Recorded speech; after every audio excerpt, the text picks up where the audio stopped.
Hi, welcome to another video. Spring has sprung.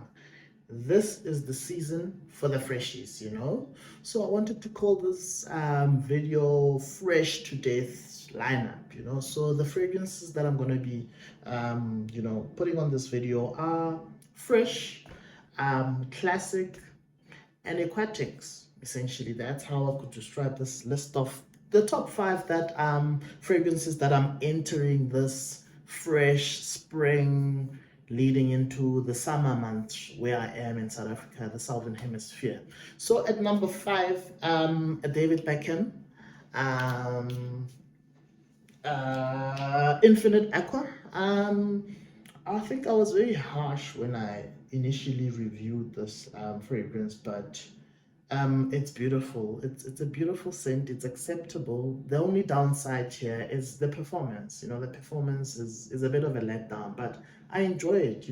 Especially because I'm usually homebound. I don't go to the office or out much. So I'm really, really loving this. I've started wearing this again. And yeah, from the house of David Beckham, released in 2021, Infinite Aqua from a lineup of four fragrances from this eau de parfum line. Top notes here: lemon, fig, aquatic, ocean breeze, accord.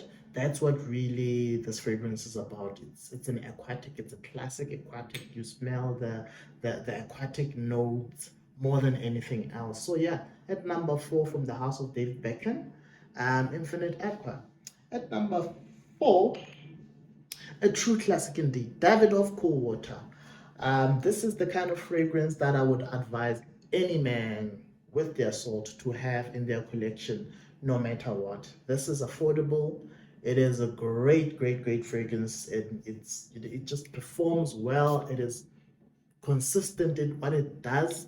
And it doesn't have an old school feel to it, despite it being a 1988 fragrance. So it's one of the masterpieces from Pierre Bourdon.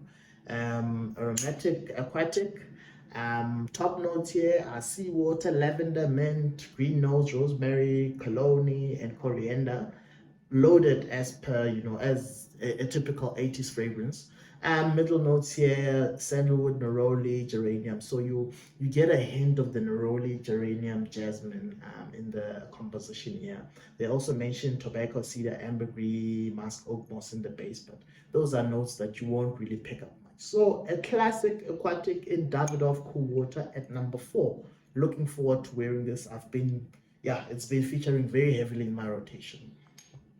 And then at number three, from the house of Baldessarini, owned by Hugo Boss, Ambre Fresh. So Ambre Fresh is another light blue, very nice as well. Opens up with lemon, bergamot, aromatic spices. There's apple there, a violet leaf, sage, cypress in the mid, nutmeg, and then the base is leather, oak, and sandalwood. But those don't really matter. It pretty much hits you with that watermelon, bergamot, apple, type of notes. And then, yeah, it's beautiful, beautiful.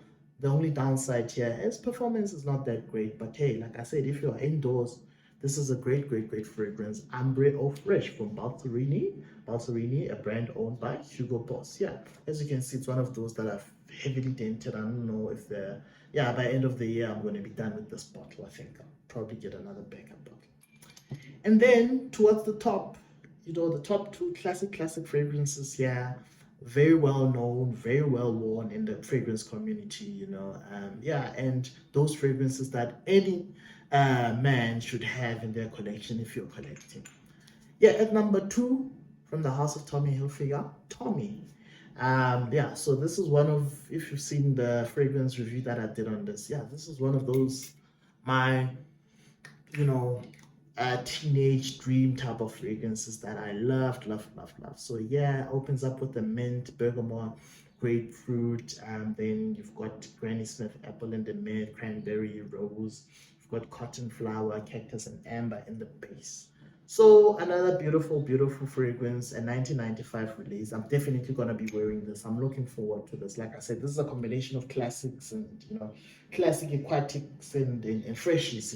It's fresh. It's It's a white t-shirt type of fragrance. I love it and I'm enjoying it. Yeah, and I got a nice big bottle, so yeah, I'm gonna be going in on it. Performance might not be that great anymore, compared to the original, but yeah, you know what? Sometimes you just want to put something on that you really really enjoy. And then at number one, a definite classic, a cheapie, but man, a fragrance that smells way more than it costs. Nautica Voyage, the absolute classic aquatic. I've been loving this, as you can see. It's one of those that I've heavily dented. I think I'm gonna get myself a 150 200 ml bottle of this when I've next buy it. So notes here: green leaves, apple. Middle note lotus mimosa, and then mast cedar, oak moss, and amber. So yeah, a 2006 Maurice Russell creation, and yeah, it's 2023 and it still works, man. This is one of the best fresh aquatic fragrances you find in the market for a ridiculous price, right? For a ridiculous price. If you go out there, go onto the internet, even in the retail stores, it's still quite cheap, and it smells way more than it costs. So yeah, Nautica Voyage at number one.